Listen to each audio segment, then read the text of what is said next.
Este episodio llega gracias a JH Electroalambres. Cuando en la construcción buscamos calidad, seguridad y excelencia, nos dirigimos a JH Electroalambres, distribuidores de materiales eléctricos, piscina y plomería. Y además, brindan asesoría para hacer de su nuevo espacio algo inolvidable. Estamos en Instagram, Facebook como JH Electroalambres, recordándole que estamos en La Vega, Santo Domingo y Bávaro en República Dominicana. Gracias por apoyarnos. Bienvenidos a Copcast, Juventud, Familia y Cooperativismo. Hoy ya estrenando nuestro cuarto episodio. Gracias a ustedes por estar ahí. Aprovechen y suscríbanse al canal y denle a la campanita. Bienvenido, David. El honor que te dejo para que presente a nuestro gran invitado de hoy. Adelante. Gracias, Eduardo. Realmente muy emocionado con nuestro invitado. Una visita muy importante para nosotros y para todas las cooperativas también. Y más que decir qué estudió o a qué se dedica, decimos que es un joven de familia y cooperativista también. Y para nosotros eso es muy importante en nuestro programa. Y nada, bienvenido Roberto Mella. Muchísimas gracias por esta invitación, David, Eduardo. A mí me place mucho estar aquí en su podcast, en Copcast, y sobre todo visitando su bello pueblo, que a mí me encanta estar por acá. Y qué bueno conversar con ustedes sobre el tema de las cooperativas, los riesgos. Tú sabes que él lo conoce como Mella Con, porque ese es lo que le hace, ¿verdad?, como diferenciador. ¿De dónde viene ese apellido? Mira, el Con es alemán. No es muy común, es la primera vez que lo escucho. El Con es alemán, el Mella, mi abuelo de Samaná, somos los Mella navieros, que es una familia un poco voluminosa, ¿verdad? Los Con somos pocos. Y es un apellido de inmigrante alemán. Mi abuelo en la época del Holocausto, pues fue de esa familia que vino por Sosúa. Oh. Y aquí estamos, llevando un poco de esa sangre judía. Excelente. Y el apellido le ha muy claro con su empresa, Roberto Mella Con Risk Management Consulting. Y Compliance. Risk Management and Compliance. Exacto. Pero aparte del nombre de mi hijo, Roberto Mella Castillo. También. Por eso tiene un signo al cuadrado, porque somos dos. Ya son dos. Así que ya tenemos un tema de continuidad de negocio. Por si el hijo luego se vincula, pues también... Se va a vincular, porque usted es un experto y realmente nos enseña mucho a todos con todo lo que usted hace. Gracias. Para mí un placer. Para iniciar hablando de gestión de riesgo en las cooperativas, específicamente en las de ahorro y crédito, ¿por qué es importante que preparen esta estructura de gestión de riesgo en las cooperativas actualmente? Bueno, las cooperativas, como entidades ya que hoy representan una estructura de capitales sumamente importante, comparable con cualquier banco múltiple del país. De hecho, unas pocas cooperativas se unen y se convierten en uno de los primeros bancos a nivel nacional. Es importante, escuchen eso. El nivel y el poder que tiene la cooperativa en la economía dominicana es muy importante, y por eso la importancia de ver el riesgo. En efecto. Entonces, bueno, el riesgo de crédito siempre ha sido un riesgo mitigado por las cooperativas. O sea, la probabilidad de que el socio, a pesar de que el cooperativismo es muy distinto a las entidades financieras, tú eres parte de la cooperativa, tú eres socio. Se supone que tú debes proteger la cooperativa porque tú eres copropietario, vamos a decir de alguna manera, de esta estructura, diferente a otro tipo de estructura como la entidad financiera, donde no se da el caso. Es un tipo de mutualista, ¿verdad? Pero a pesar de ello se han mitigado riesgos, el riesgo de crédito, o sea, la probabilidad de que un socio se lleve el dinero y no quiera luego pagarlo. Pues hoy en día el tema del lavado de activos te dice, bueno, hay otro riesgo, y no es que la persona deje de pagar, sino que se cometa ciertos crímenes en la economía que producen un lucro, y que ese lucro ingrese a la cooperativa y que tú termines siendo parte de ese esquema de lavado en donde él entra dinero mal habido y tú, a través de los productos que ofrece, crédito, cuentas de ahorro, etcétera, termines encubriendo el rastro de ese crimen. Entonces, ese tipo de riesgo, un tipo de riesgo que puede ser operacional, puede ser un riesgo legal también, porque podría ser sancionado, pues entonces también tiene que ser mitigado por la organización. Muchos otros tipos de riesgos se deben de considerar. El de liquidez, el de mercado, qué tanto me afecta el mercado De a reputación entidad, también. el riesgo reputacional Sí. también. Tuvimos un caso emblemático, muy importante a nivel nacional, donde la reputación de una organización se haya afectado. O sea, una entidad financiera, de cualquier tipo que sea, la confianza es un principal activo intangible. Inmediatamente tus socios pierden la confianza en la cooperativa, no van a ir a llevar el dinero allí. Entonces, la reputación es algo importante que debes de conservar. Y claramente, que Jenny Berenice te vuelva famoso, en un caso no crea mucha confianza, ¿verdad? No, para nada. Pero entonces esa cooperativa no tenía los controles necesarios, no tenía departamento de auditoría interna, financiera o cumplimiento. Mira, yo te puedo hablar de las cooperativas antes y después de la ley 155-17, que era la ley de lavado. Definitivamente las cooperativas eran algo un tanto, con estructuras un tanto simples e informales desde el punto de vista de gestión de riesgo, de cumplimiento, de regulaciones, etcétera. Y yo pienso que la ley 155 comenzó pidiéndole ciertos requisitos, pero eso terminó transformando toda la organización, porque se dieron cuenta a la hora de hacer un manual que había que levantar procesos. Entonces, levantando procesos, dijeron, óyeme, pero mira qué interesante estos temas de procesos. Desde aquí podemos irnos a la parte de calidad. Claro, vamos a ir calidad. Entonces, se fueron abriendo cosas que van mucho más allá de prevenir el lavado de activos. Que incluso con la pandemia fue un factor que impulsó también esa parte. Claro, tecnología, o sea, las cooperativas eran estructuras de que desde el punto de vista tecnológico muy simple, muy básico, y en la medida en que fueron avanzando en este camino del cumplimiento, se dieron cuenta que la tecnología era un aliado. Y hoy en día hablamos de canales, hablamos de software. Nosotros, por ejemplo, que somos proveedores de software en cooperativa, automatizar los procesos de onboarding, de depuración de clientes, tener canales digitales para que los clientes puedan consultar y solicitar productos. Todo eso cuando yo llegué a las cooperativas no existía, ¿sí? El primer proceso que yo levanté en una cooperativa, cómo usted se vuelve cliente. Usted llena esa ficha, y era una fichita, de esa como la que tú tomabas notas antes, con preguntas básicas, donde la pregunta más importante era, ¿qué socio lo refirió? Y esa era la confianza más importante que tenía una cooperativa. Si yo refería a otro, ya usted era bienvenido en la cooperativa. Entonces, esa cultura de decir, mire, no porque otro dice que es bueno significa que sea bueno. ¿Okay? Y en la cooperativa se da mucho esos casos porque vienen ya de familias de muchos años, principalmente en las que tienen muchos años en el país, que vienen por referencia automáticamente. Claro, pero ya la referencia no se convierte en el elemento más importante para tú entrar a la cooperativa. Porque ya a la legislación decirte, no, tienes que hacer debida diligencia. Tienes que conocer al cliente, saber si tiene buena reputación, si su procedencia de fondo es lícita, etcétera. Ya la referencia se convierte en una información más no en el dato relevante para tú entrar a la cooperativa. Esa evaluación de tú como socio, esa evaluación que tiene varios enfoques, incluyendo el reputacional, o sea, la posibilidad de que ahora mismo tú estés siendo investigado en uno de los casos del PEPCA, es ya considerado como parte de un elemento de saber si tú puedes ser o no socio de la cooperativa. Entonces, definitivamente y relativamente muy poco tiempo hemos evolucionado bastante de la fichita. Claro. Y ese proceso de notificación, de completar los datos correctamente, ¿las cooperativas deben enviarlo a alguna institución específica, al IDECOP o a otra institución? No, la debida diligencia es un proceso de un insumo interno, estrictamente, que te ayuda a cumplir todos los procedimientos que te exige la ley como en tu condición de sujeto obligado. Y claro, esa data es utilizada para otros fines, incluyendo evaluación de crédito, ¿sí? Es los mismos datos que tú puedes utilizar para hacer la evaluación de crédito. O sea que cuando yo excedo el monto límite para un depósito, que me llenan una ficha, ¿verdad? Esa información no se entrega hasta que pudiera hacer una investigación. Mientras tanto se queda en la cooperativa, como cubriéndose, mira, yo hice la investigación, míralo aquí, Correcto. Esto fue lo que ustedes me pidieron, y solamente se entrega si me lo piden. Si lo solicitan. Ahora, vamos a separar las cosas.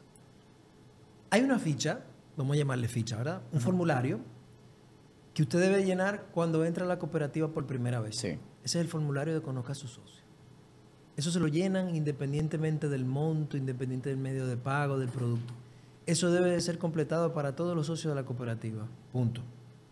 podría ser un proceso más simple o más robusto, dependiendo del nivel de riesgo que tú tengas, el tipo de negocio que tú tengas, los montos involucrados del negocio. Es posible que yo te pida más o menos información dependiendo de esos factores. Exacto. Ahora bien, hay otro formulario que no podemos confundir, y es que si tú llevas una cantidad X de dinero en efectivo a la cooperativa, el equivalente de $15,000, se te va a llenar otro formulario que no es el formulario Conozca a su cliente, porque ya el formulario Conozca a su cliente se llenó. Se supone que cuando tú llevas $15,000 a la cooperativa, hace rato que tú eres socio, ¿sí o no? O sea que asumimos que ya se ha hecho una debida diligencia. Ese otro formulario, que es un reporte, que es el reporte de transacción en efectivo, sí es enviado a la unidad de análisis financiero, no al IDECOP tampoco. El IDECOP, su función es de supervisión. ¿Qué debe hacer el IDECOP? Con cierta frecuencia, visitar a las cooperativas y revisar si cumplen con todos los requisitos y controles que son exigidos por norma y por ley. ¿Esa unidad de análisis está a dónde? ¿En la superintendencia de banco, en la DGI? No es una unidad separada, no dependen de ningún otro supervisor, porque de hecho no son supervisores. Okay. La unidad de análisis financiero no visita una cooperativa y le dice búscame esto, lo otro. La unidad de análisis financiero recolecta información financiera para que en los casos de investigaciones penales se aporten esos informes como parte del proceso. Ese sí se reporta inmediatamente, se hace el depósito, el de efectivo. El efectivo se debe de reportar inmediatamente, se hace el depósito. Eso es correcto. Es como un archivo donde se va a guardar esa información por si acaso. No. El archivo donde yo voy guardando esa información por si acaso es el archivo de debida diligencia. Mañana ocurre una situación donde se detecta que ciertos fondos estuvieron entrando a la cooperativa y saliendo como cheques, pagándole a proveedores terceros, que son los que terminaron siendo apresados, ¿verdad?, en un proceso de lavado. El Ministerio Público puede decir, bueno, yo veo una cantidad de operaciones que vienen de la cooperativa X. Yo necesito que la cooperativa X me aporte toda la información sobre ese cuentaviente, sobre ese socio, para ver qué información y qué recolección de datos tiene de él. Esa es la debida diligencia que nos ayuda a salir de un problema. Ahora, el reporte de transacción en efectivo no se pone como parte de una investigación. O sea, se envía siempre que usted recibe más de $15,000 en efectivo. Eso lo recibe la unidad de análisis financiero y con toda esa data que recibe de los sujetos obligados, hace informes de análisis financiero para aportarlo al Ministerio Público en caso de una investigación. O manera voluntaria. Mire, nosotros hemos detectado que los sujetos obligados han estado reportando al señor fulano de tal que está utilizando una cantidad de dinero en efectivo exorbitante. Solicitamos al Ministerio Público iniciar una investigación penal. Eso puede pasar. Sí. ¿Sí? Porque ¿No ha pasado? No lo sé. Eso es confidencial. Y porque está depositando por una cooperativa, está depositando por otra, por otro banco. El sistema. El sistema completo. El sistema. El sistema regulado, digamos, porque, bueno, si en la ferretería no es sujeto obligado. Exacto. Pero en el sistema regulado, digamos, los sujetos obligados están llamados todos a hacer ese reporte de transacción en efectivo. Eso no es que lo vamos a tener en caso de que el Ministerio Público toque nuestras puertas. Eso se va a enviar a la unidad de análisis financiero. Y ya la unidad de análisis financiero es el responsable de recibir y procesar esa data. Lo que yo sí tengo que tener un buen expediente de debida diligencia para que si mañana se me toca la puerta con respecto a un caso específico que toque a una empresa, a un socio de una empresa o a un socio persona física, yo tener los elementos de decir, mire, nosotros hicimos lo que la ley nos exige, lo humanamente posible, aquí estamos entregando las evidencias, yo actué de buena fe. Me limpio la mano. Yo actué de buena fe, exactamente. Tú mencionabas que el IDECOP no es quien recibe la información, pero sí debe visitar de vez en cuando la cooperativa, supervisar que estén los departamentos correctamente o la funcionabilidad de la cooperativa. Entonces, ¿cómo las cooperativas, cómo el IDECOP, perdón, vi un informe de principio de año del IDECOP que decía que habían creado desde el 2021 a 2023 629 cooperativas de ahorro y crédito? ¿Cómo puede el IDECOP, sin el personal y la tecnología, lograr esa supervisión? Bueno, yo no voy a asumir que no tienen el personal o la tecnología, ¿verdad? Pero definitivamente hay que decir que la habilitación de una cooperativa pareciera ser algo relativamente simple, ¿no? Y quizás es algo que pienso que deba de ser revisado, considerando el enfoque que hoy se le da a la cooperativa y los riesgos que ya sabemos que tienen involucrados las cooperativas, incluyendo situaciones de fraude. La posibilidad de que una cooperativa llegue a ser importante, grande, capte una gran cantidad de dinero y que luego los directivos hagan y deshagan con ese dinero. Pienso que ya no es un riesgo, es un evento, porque ha ocurrido, ¿cierto? Sí. Entonces, creo que la habilitación es algo que es importante revisarlo para robustecerlo. Y claro, luego de habilitarlas, ¿cómo hacemos para supervisarlas todas? Definitivamente es algo que hay que enfatizar muchísimo más. Y no tiene que ver con prevención del lavado de activos o con gestión de riesgo. Eso no.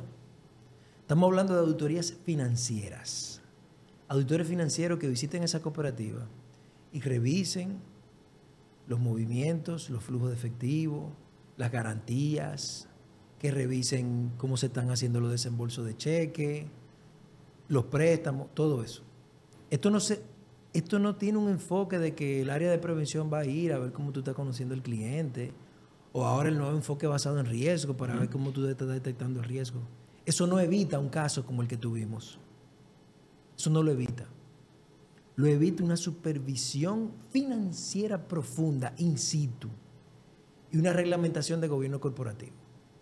Es decir, que si la institución, desde su parte más alta, no está de acuerdo en ese proceso, como quiera va a ocurrir, aunque hagan la auditoría. En efecto, pero por eso tú necesitas, porque esto no es voluntario, esto es un auditor financiero que va y dice, no, aquí hay que abrir los libros, yo quiero ver estos préstamos, todos me llaman la atención, búsquenme cada uno de ellos, en qué se desembolsaron, cómo se dieron las garantías. Todo lo que hoy en día vemos en la investigación debió ocurrir en la supervisión. Exactamente. Una supervisión financiera, no de lavado de activos. Aquí no vamos a ir a ver cómo usted conoció a su socio, ni si lo depuró. No, porque el problema aquí no está en el socio. El problema aquí está en el manejo de los activos de la cooperativa. Entonces, eso no lo hace ni una supervisión de prevención de lavado de activos, ni lo hace una supervisión de gestión de riesgo. Lo hace una supervisión prudencial de tipo financiera, que es donde lo que debería ser más robusto en una cooperativa, por una razón muy simple. Usted tiene dinero de terceros. Y mucho. Eso tiene que ser resguardado. Y eso no lo resguarda el conocimiento del cliente, ni el monitoreo de las operaciones del cliente, ni que tú levantes cuáles son tus riesgos operativos. No. Eso lo resguarda auditores que van a ver las finanzas, cómo se está manejando el dinero, los desembolsos. Yo quiero ver en qué se dieron, ¿y a dónde quién? están las autorizaciones, a quién, por qué se hacen. Esos auditores financieros son confirmados por el IDECOP antes de hacer una auditoría a una cooperativa. Es decir, son autorizados. No son... Bueno, es un buen punto. Las auditorías financieras externas deben de ser autorizadas por el IDECOP, ¿verdad? Usted se tiene que acreditar para poder auditar una cooperativa. Pero no estoy hablando solamente del auditor externo que va de manera independiente a verte. Estoy hablando de la auditoría que se hace desde la supervisión. Los propios auditores del IDECOP, ahí es donde está la fortaleza. Y el auditor externo, si hizo un mal trabajo que es comprobado por el IDECOP, debe ser sancionado también. Y por el IPAD también. Por el IDECOP. Y bueno, y por el IPAD también podría ser un tema de sanción que se lleva al comité ético para que sea inclusive cancelado su S4 por una mala práctica que llevó a un desfalco, a un fraude de millones de pesos. Eso debe ser observado. Si hubo una mala práctica, ¿verdad? Claro. Pero todo eso lo revisa el IDECOP porque tú me dices, bueno, pero el auditor externo, pero no sabemos si hizo el trabajo bien, no sabemos si hubo algún tipo, no estoy hablando de un caso particular, hablo en términos generales. Sí, claro. Pudo haber una observancia. No, y que al final... De forma accidental o de forma provocada. Claro, porque al final aunque es externo, tú eres que lo paga. Tú eres que lo paga. O sea que por más que sea, hay una objetividad que pudiera ser dudosa. El core del trabajo es que sea independiente y objetivo, ¿verdad? Sí. Eso está desde que tú te haces contador público. Yo soy contador público también. Mi segunda profesión es la de la contabilidad. Economista primero. Economista de primero. Y tú juras, o sea, hay un código de ética. Ahora, no significa que tú siempre lo vayas a cumplir. Entonces, tiene que haber alguien supervisando que los departamentos internos hicieron el trabajo y que la auditoría externa hicieron el trabajo. Porque ¿qué pasa cuando la cabeza de la institución, la auditoría interna y la auditoría externa falla? El dinero del público se ve comprometido. Y todo el sector, por el tema de credibilidad. Se vuelve algo sistémico. Se vuelve algo sistémico, porque ahora tú no solamente estás afectando la reputación de tu cooperativa, tú has afectado la reputación del sistema cooperativo. Porque ya ahora la gente comienza, algo que se comenzó a ahorrar de alguna manera y la gente le comenzó a tener confianza en las cooperativas. Que no hay supervisión, que no hay supervisión. Nadie está supervisando mi dinero. ¿Qué impacto tiene eso a nivel sistémico? Es un riesgo sistémico. Y el riesgo sistémico está llamado a ser mitigado por el supervisor. Por más nadie. Olvídense de la UAF. Olvídense de la superintendencia. Olvídense del auditor externo. El IDECOP es que está llamado a evitar ese riesgo sistémico. Y eso es lo que puede ocurrir cuando cooperativas del tamaño del caso que tuvimos tienen una situación de desconfianza como la que existió, ¿verdad? Entonces, como decía nuestro amigo que estuvo recientemente aquí, Narciso, una frase muy famosa que él la mencionó en una conferencia que yo estuve y él también participó. Tampoco vamos a permitir que una sola barrera no nos permita ver todo el bosque, ¿verdad? Tenemos que ver que todo lo demás no necesariamente está permeado, pero lastimosamente la psicología humana no nos ayuda. O sea, cuando ellos ven un riesgo en un lado, trabajan como manada. Entonces, eso es importante que lo tomemos en consideración. Y que el IDECO está trabajando con este departamento de riesgo para también dar seguimiento a las cooperativas. Tuvieron un encuentro el año pasado, recuerdo haber visto esa noticia también. Y realmente vamos encaminados a un buen proceso. Y con la ayuda también de empresas como la suya, que se dedican a esta parte de la asesoría, la consultoría, en la parte de riesgo y lavado de activos también. Y prevención de lavado de activos. Prevención de lavado de activos. Sí, mejor prevención. Porque sí. Ser asesor de lavado pudiera generar un foco que inadecuado. Sí. No queremos a Jenny Berenice, un asesor de lavado, interesante. Entonces ayudamos a las empresas a prevenir, ¿no? a que caigan en un caso penal, pero también, sobre todo, que pongan en funcionamiento los controles que están llamados a cumplir, ¿verdad? Desde el punto de vista de proceso, desde el punto de vista de manuales, pero también desde el punto de vista tecnológico. Nosotros tenemos soluciones que ayudan a automatizar estas cosas y estas regulaciones que le exigen. Y precisamente por eso tú estás aquí hoy con nosotros, porque además de que es tu negocio, tú te has vuelto un promotor del tema y constantemente en las redes, ¿verdad?, hablas sobre el tema para que las cooperativas y y el público en general y las empresas entiendan la importancia de controlar el riesgo y de mitigarlo a través de los servicios que tú das y que también dan otras empresas. En efecto. Y bueno, en República Dominicana por lo menos somos los pioneros. Nosotros debemos tener más de 20 años en el proceso, porque muchos pensarían que esto viene desde el año 2017.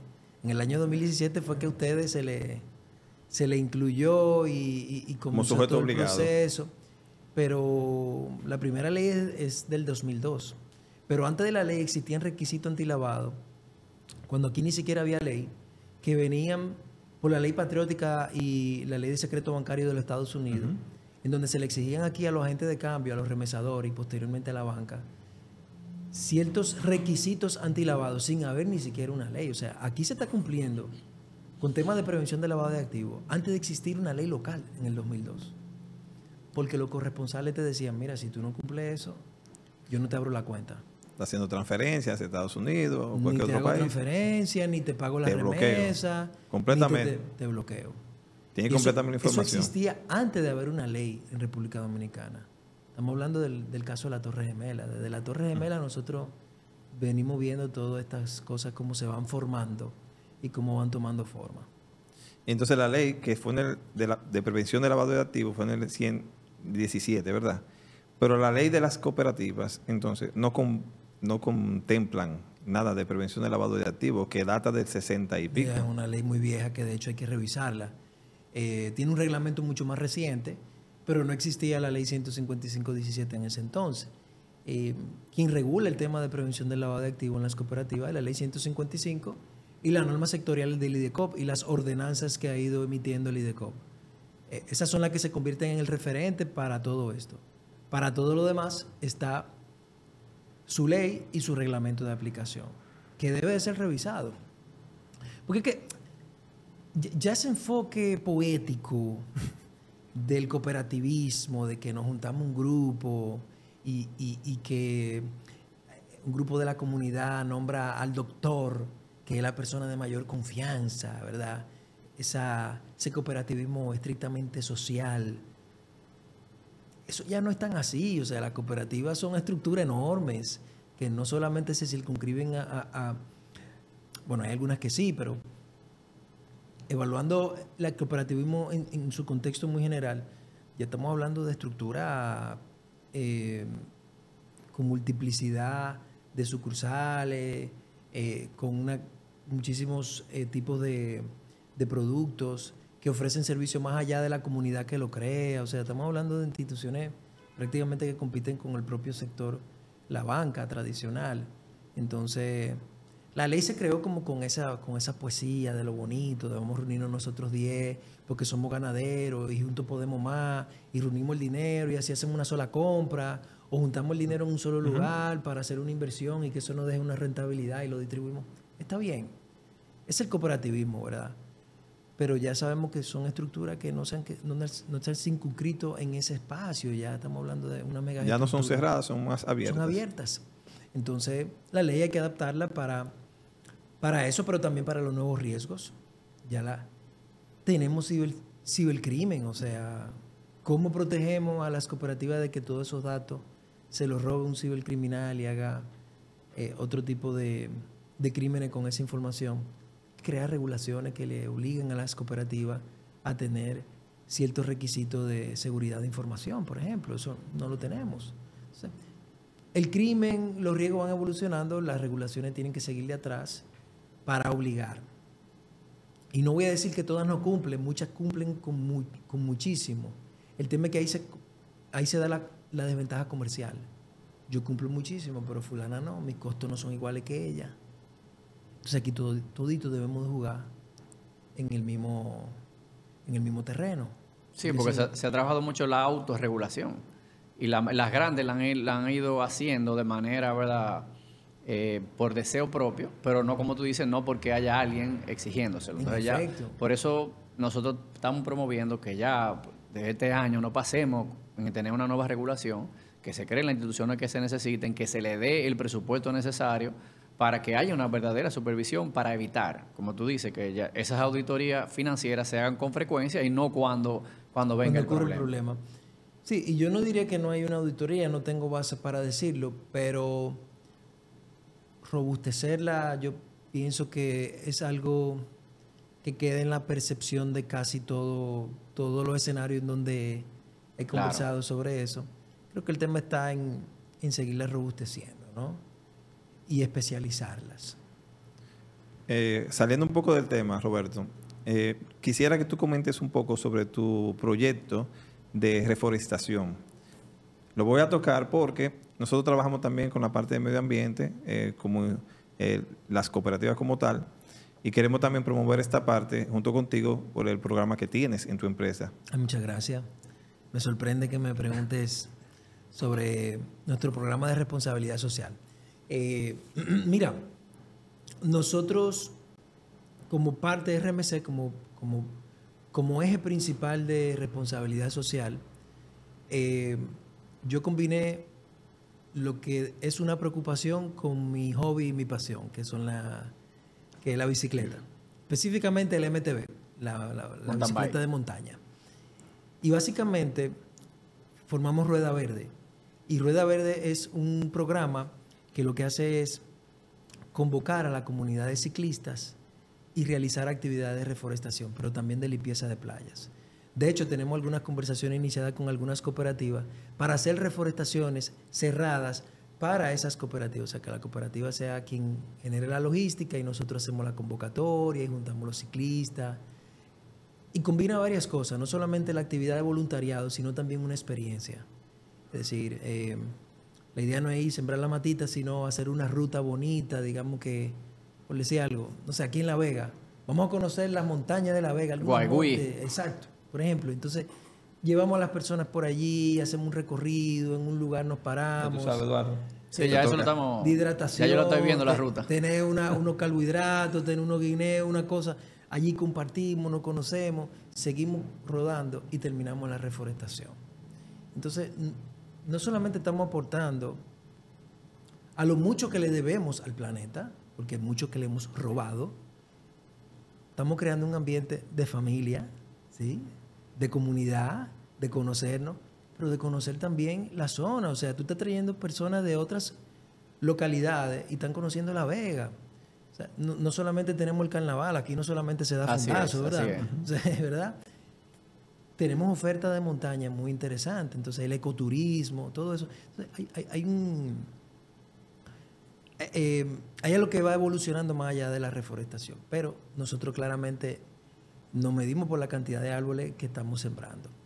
Y en ese sentido ya tenemos algunos proyectos abiertos de una convocatoria general y algunos que hemos conversado con empresas muy particulares que tienen proyectos de reforestación, y entonces la idea es que nos apoyen y nos patrocinen el proceso, sobre todo en especie. No buscamos dinero, un apoyo de un uniforme, tener un lugar donde lleguen los ciclistas, el refrigerio, ese tipo de cosas. Y claramente la exposición a nivel pública que eso da es muy poderosa. Imagínate 100 ciclistas caminando en vía a la reforestación. O sea, eso crea impacto, ¿no? Y eso es lo que tú quieres. Tú quieres mover a las personas que digan, mira, pero hay que unirse a esto. Sí. Y la gente le gusta el tema. Y qué mejor forma, ¿verdad?, de terminar esta conversación que hablando del medio ambiente. Vamos a seguir hablando de ese tema de manera personal, porque nosotros ya entendemos que esa va a ser una de nuestras principales responsabilidades con el tema de la reforestación, pero sobre todo una reforestación sostenible. Sostenible. Porque hacemos muchas reforestaciones y después no sabemos en qué queda, sino ir creando bosques apadrinados por la misma cooperativa, que ya hay un modelo que conocemos, que yo participé ya en mi empresa privada, y que juntos, agregándole ese sentido de paseo, de conocer el área, pues se queda mucho mejor. Exacto. Y la gente se puede motivar aún más. Así que... Bueno, que esa alianza quede entonces palmada. Quede sellada en un, como dicen, un pacto de caballeros ahí. Así mismo. Qué bueno saberlo. Nosotros quedamos en la disposición. RMC también apoya, ¿verdad?, a este movimiento, porque es un movimiento de responsabilidad social, pero necesitamos que más... Y que ayuda a mitigar el riesgo ambiental. Así mismo, claro, así mismo. Que miren, viene de forma indirecta a impactar en otros riesgos. Así es. Eso yo le digo. ¿Usted piensa que el riesgo ambiental no le provoca a usted un riesgo de liquidez de crédito? Cuando viene una inundación y a su ganadero se le mueren todas esas vacas, ¿qué usted cree que va a pasar con su cartera de crédito? Esa persona no tiene forma de pagar ahora ese crédito que en alguna vez usted le dio. Y toda la agricultura también. Toda la agricultura se va. ¿Quién está pagando los platos rotos del riesgo ambiental? El sector financiero, las aseguradoras. ¿Quién pagan esos carros que se quedan inundados? ¿Quién debería de promover más un movimiento de sostenibilidad? Son ustedes, porque al final, cuando ellos pierden el dinero, es aquí que vienen a coger prestado sin ellos tener un peso. Pero peor aún, ya tienen un préstamo activo que ahora no pueden pagar. O sea, tienen que ver cómo este ciclo a largo plazo le va a afectar. Y definitivamente... Es bueno que tú sepas que en La Vega tenemos una cooperativa ambiental, se llama COP Ambiente, que está trabajando en esos temas. Ya tiene un terreno muy grande para el tema de reforestación. Se está también creando algunos productos, usando su producto de otras industrias, de otras cooperativas, porque nació de varias cooperativas, que es con quien vamos a hacer esta unión que ya hoy hemos sellado de manos. Excelente. Muchas gracias, Roberto, por estar con nosotros. Gracias, un placer, y esperemos que podamos verlo de nuevo. Seguro que sí, seguro que sí. Muchas gracias y mucho éxito. Bueno, sigan ahí con nosotros y nos vemos en el próximo episodio.